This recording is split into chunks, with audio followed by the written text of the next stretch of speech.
If I haven't met you before, my name is Ben, and it's my privilege to be up here sharing with you this morning. I'm one of the pastors here at Como, and I get to continue our series of Designed for Discipleship, encouraging one another. And today, we're going to talk about encouraging one another with joy and with good news. And I just found it really interesting listening to all the sharing that's been going on and what's been happening this morning, how this message is going to fit into all of that. God seems to know what's going to happen ahead of time, which is fantastic. There's a sense of shared joy that can come from hearing good news, right? When we hear something exciting or something that's heartwarming or something that gets us a little bit excited because we get some warm fuzzies when people tell us good news stories. You may have noticed the last 2 weeks. If you haven't noticed, by the way, the Olympics have been on. And the Olympics have been going for the last 2 weeks. And whatever you think of them, I love watching the Olympics. I love becoming a quadrennial expert in sports that I would never otherwise watch, like archery or synchronized swimming or breakdancing. And maybe the less said about that, the better. But something I have noticed is that with each Australian success, every time we win a medal, the news has been shared all over the place. The news gets shared everywhere, and it's designed to bring us joy. I mean, there's all these athletes who've trained for their whole lives, who are people I've never heard of before, somewhere over in Europe, obviously Paris, and they're competing on a world stage, and somehow I need to know about that. The news wants me to know. It's like the leading story every night. It's a major prominent part of every news website. And digital billboards have been popping up everywhere, telling us what's going on with the Olympics. These ones have been really getting to me. I've been enjoying driving into Como most days in the last 2 weeks and just seeing that digital billboard above Henley Street. Just every day having a bit of medal tally or success of what's been going on in the Olympics, like the women's swim team winning all those gold medals, or Jess and Naomi Fox both being sisters and both winning gold medals in the kayaking, or both the male and female skateboarders taking out the gold medals. Australia sweep for skateboarding. That's pretty cool. I watched Nina Kennedy the other night take pole vaulting and become Australia's first female to win a field gold medal. And these all got put up on digital billboards all over the country just to remind us as we go around our daily work, hey, look, this is the cool stuff that's happened. And I'll be honest, it's brought me joy as I see these signs going up around the place. And even seeing Australia ranked third, I don't know if you can see in that top right-hand one, that's from a few days ago, but we're still third in the medal tally against all these major other countries who have way more athletes than us. We're kicking huge goals there. I think it's fantastic. It's elicited joy in me. I don't know if it has in you, but it has in me. That's good news being shared and bringing joy to my face. Maybe a little closer to home, I remember going to Sports Fest when I was in my younger years. Every year, the churches send teams down to Bunbury, and we all compete against each other for bragging rights. And I remember competing against Como, and Como totally defeating Carey. And now I'm at the good place because we've got a trophy that Carey never got. Anyway, I get it out and I look at it sometimes. I've thought about, whether I claim that or, but I won't go into that now. But I remember Sports Fest 2006. Sports Fest coincides every year with the AFL Grand Final. And I remember being on the field playing ultimate frisbee on that particular year, and there were utes and cars all around the oval with their doors open and the radio blaring because of the grand final being played between West Coast and Sydney. And if you do remember that, there was the second grand final in a row between West Coast and Sydney, and West Coast won by a single point, redeeming the loss of the year before. And as soon as that came out through the radio, I remember seeing people on the Sports Fest fields jumping up and down with joy. All our games stopped. People were hugging each other and just going, yes, West Coast beat them. It was fantastic. Such joy growing out around the fields. And then even for hours later, driving through Bunbury, people were hanging out their front doors, and as you're driving along, people are honking their horns, yeah, we won!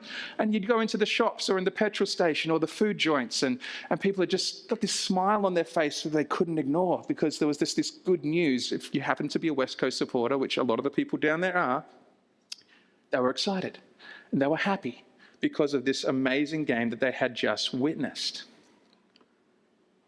I mean, hearing good news is great. And receiving good news is fantastic, but sometimes we can get joy just by sharing the good news with others, right? I remember when each of my boys was born, I just could not wait to announce it. These are just screenshots of what I did on Facebook back in the day. But some people like to wait a few days before they go, hey, my kid's been born. Not me. We got back to the room and straight away I was like, bam, everyone, guess what? Micah has been born, or Lucas has been born. And I just remember feeling that joy of sharing their name finally with the world that we had picked out and their little measurements and just getting the news out there. Hey, my kid is here. Oh, and Shelby's doing good too. But I was just so excited to share that good news. I mean, like, look how good Shelby looked for just giving birth in that bottom one there. I mean, good news is inspiring, right? It can bring joy in us, and also when we share it, it can be such a blessing to others. And so we come to Paul in the book of Philippians, and Paul is in prison. Yes! No, wait, that's not actually exciting, is it? Paul is in prison, and he's been put into prison because he's been preaching the good news. Okay, this is getting awkward. Paul has been put in prison because the authorities didn't like him sharing the good news of Jesus and growing the church. And so it's in this space that we find in Philippians chapter 1. If you have your Bibles, I'd love you to open to Philippians 1. And we're going to see as we work through this chapter, somehow how joy and good news comes out of Paul being in prison. If you need help finding Philippians, it comes after 1st and 2nd Corinthians. You keep going. Galatians, Ephesians, Philippians, Colossians. I like to remember the mnemonic, get extra police constables, and then that stuck in my head since I was 8 years old. That's how I find Philippians. But as you look that up, we're going to see how this works for Paul. If you found it, Philippians 1, chapter 1, verse 12. It'd be a bit too far if you find a chapter 12 in there. But it goes like this. I'm reading from the NIV. Now, I want you to know, brothers and sisters, that what has happened to me has actually served to advance the gospel. As a result, it has become clear throughout the whole palace guard and to everyone else that I am in chains for Christ. And because of my chains, most of the brothers and sisters have become confident in the Lord and dare all the more to proclaim the gospel without fear. It is true that some preach Christ out of envy and rivalry, but others out of goodwill. The latter do so out of love, knowing that I am put here for the defense of the gospel. The former preach Christ out of selfish ambition, not sincerely, supposing they can stir up trouble for me while I'm in chains, but what does that matter? The important thing is that in every way, whether from false motives or true, Christ is preached. And because of this, I rejoice. Yes, and I will continue to rejoice. For I know that through your prayers and God's provision of the Spirit of Jesus Christ, what has happened to me will turn out for my deliverance. I eagerly expect and hope that I will in no way be ashamed, but will have sufficient courage so that now, as always, Christ will be exalted in my body, whether by death or by life. For to me to live is Christ and to die is gain. If I am to go on living in the body, this will mean fruitful labor for me. Yet, what shall I choose? I do not know. I am torn between the two. I desire to depart and be with Christ, which is better by far, but it is more necessary for you that I remain in the body. Convinced of this, I know that I will remain, and I will continue with all of you for your progress and joy in the faith, so that through my being with you again, your boasting in Christ Jesus will abound on account of me. Wow, there's so much going on in these opening remarks of this letter, right? For a bit of context, the Philippians had sent a letter and a care package to Paul through Epaphroditus.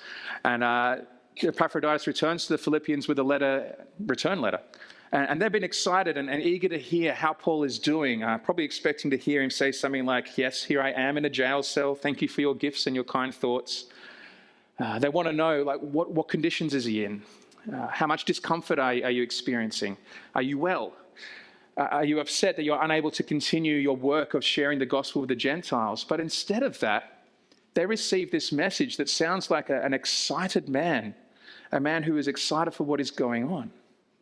And he's sharing, hey, the kingdom of God is kicking goals. It is winning medals, and it's growing faster and better than it ever could have before I was put in jail. Like even just inside the prison, I don't know if you noticed, the palace guard, his jailers have all come to realize that he is there because he's a Christian. And some of them have come to know Christ through him being in prison and evangelizing to them. And also, despite his imprisonment, despite the fact that he is no longer on the outside world and actively engaging in preaching, the gospel is still spreading.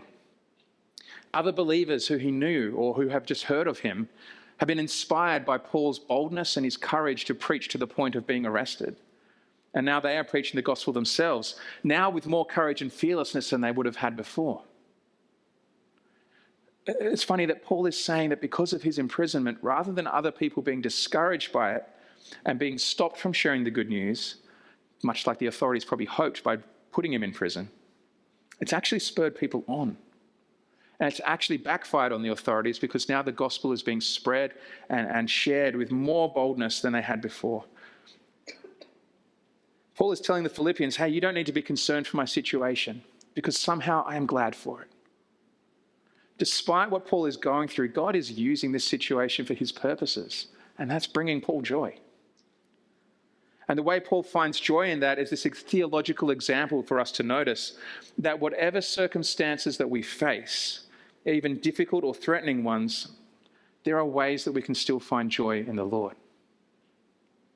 Because God still holds all things, and he still makes his purposes happen, even if we're prevented from engaging in them directly. So when Paul sees the gospel being spread even more now that he's imprisoned, he rejoices. And he shares this good news to also bring the Philippians joy. So do hearing stories bring you joy? Especially stories about God. Are you excited to hear stories of how God is at work in our world? Stories of where we see God moving in people around us, or where God is working overseas, what God is doing in the global church. We often share stories of the mission organizations we support and the people that we directly engage with.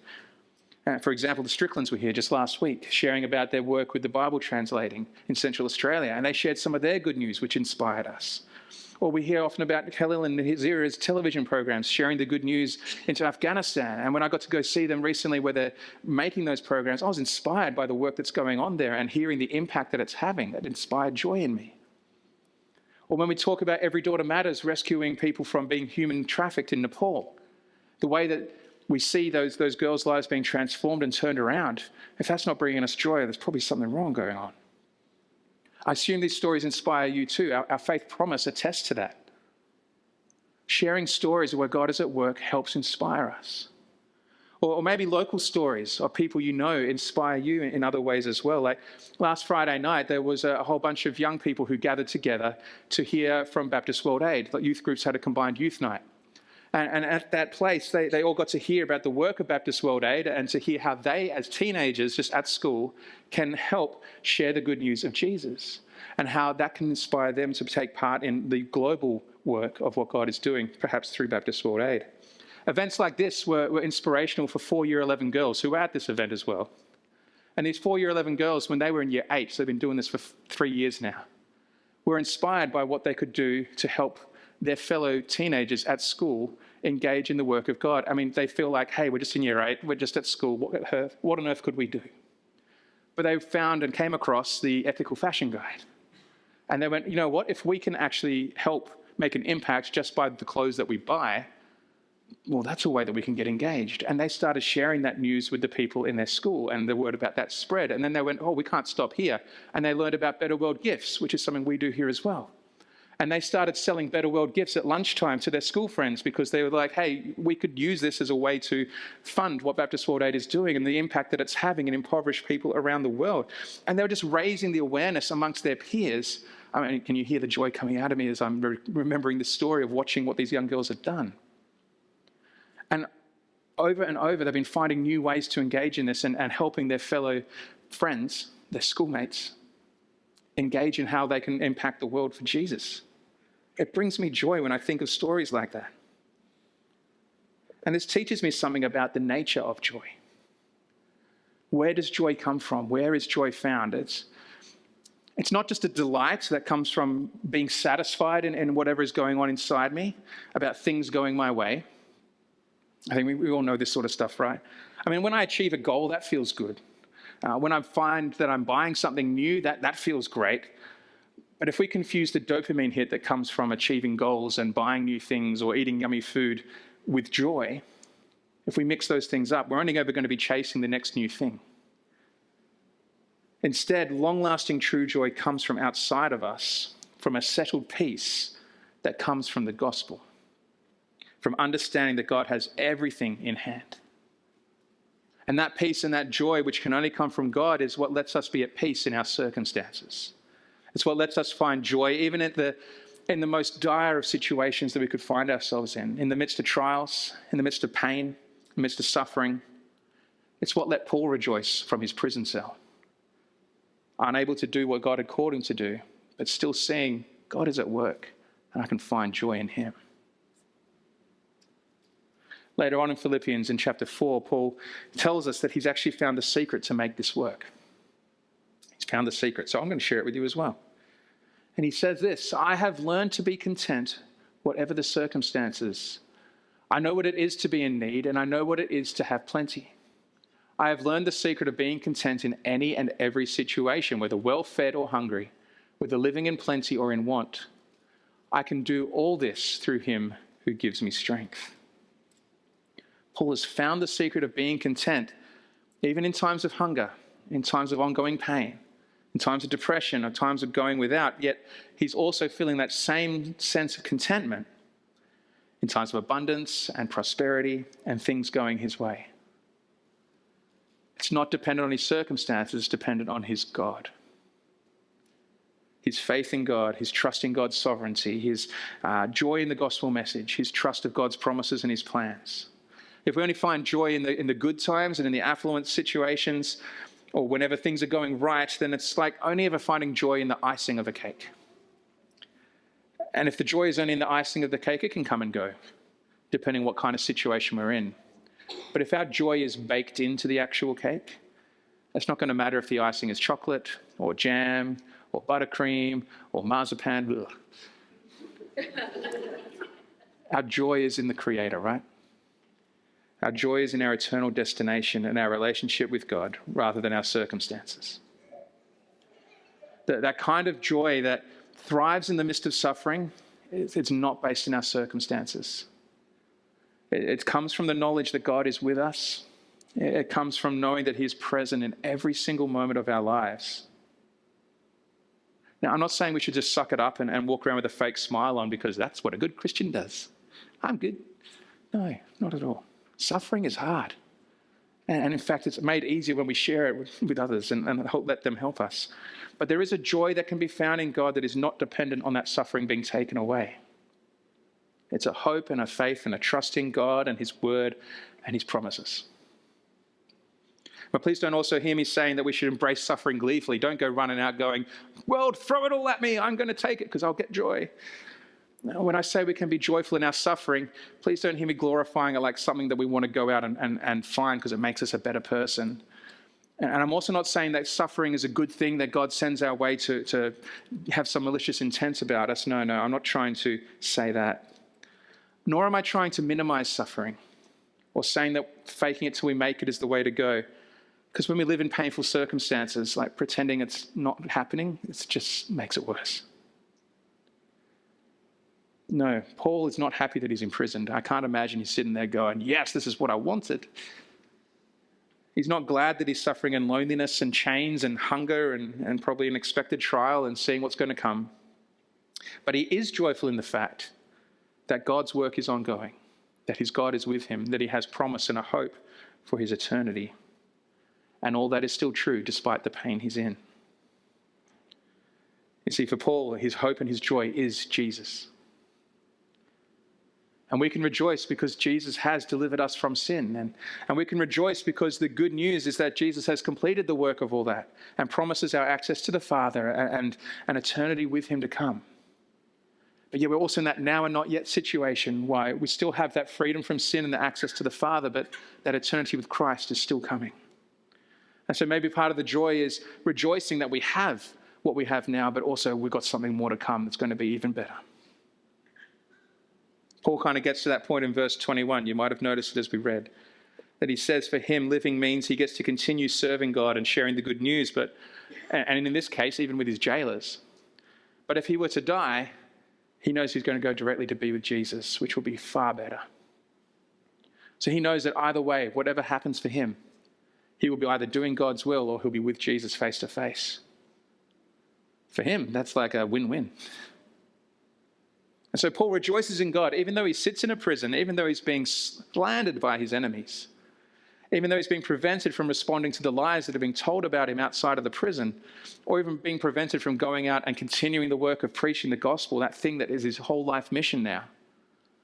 Even though his joy is not dependent in that circumstance coming good. His joy is not dependent on God miraculously breaking him out of prison. No, his joy is in who God is. His joy is in all that God has done and all that God has promised. And this joy found in Jesus, it's not just a superficial happiness either. It's not just a little Band-Aid that goes on. No, joy runs deep, much deeper. It's something that lasts more than just momentary gladness. It's more than a feeling that, oh, the sun is shining, what a happy day. My team is winning the football. I'm healthy. It's more than that. It just goes beyond what our circumstances say we should be feeling. That this joy is a deep peace and satisfaction that comes from knowing our Savior, from trusting in our salvation and in our God who made that promise to us. So when we do encounter challenges, we might complain or lose sight of the promise, though, because, let's be honest, suffering is hard and it hurts. And sometimes it's just so big and in our face, we forget all that God has done and all that he is. But Paul reminds us that we need to then reframe those circumstances, to remember what Jesus has done, to take our eyes off ourselves and realize the bigger picture of God. Paul was able to do that and be joyful, even when he's sitting in prison. And so when he writes back to the Philippian church, Paul is sharing good news stories. He's not going, hey, this is all happening. Oh, by the way, I'm sitting and my best friend's a rat. No, he's just, I'm grateful for who God is and what he has done in my life. I'm grateful for the joy that is bringing other believers. And I pray that this comes to be joyful for you as well. So in the same way, we can, I've gone too far. In the same way, we can reframe things ourselves.